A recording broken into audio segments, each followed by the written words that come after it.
Hinugasan ko na yung mga gulay mga kasisi.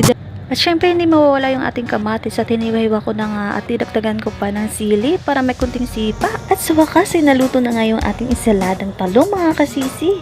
Ito na magsastart na nga tayo ng mukbang mga kasisi. Ano pang inaantay? Tara, kain po tayo! Yung tatlong salt egg sana mga kasisi na dapat nga ito ilalagay ko dito sa akin talong na ensalada ay hindi ko na nga nailagay mga kasisi dahil nga hindi na maganda yung kanyang amoy, hindi ko na nga pinilit, baka sumakit pa nga yung aking tiyan. Mga kasisi, buti nga nakabili ako ng dried shrimp at ito na nga yung nilagay ko dito.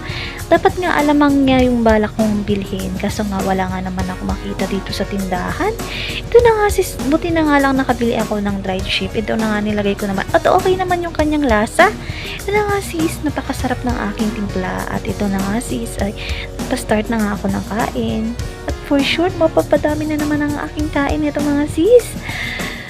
Mabubusog na naman ako at mapapasarap na naman ang aking tulog nito. Dahil nga umaga ngayon at galing ko nga lang sa trabaho at ito na nga yung kinarib ko mga sis. Sobrang saya naman po mga kasis dahil nga naluto ko kaagad yung gustong gusto kong pagkain bago ako matulog.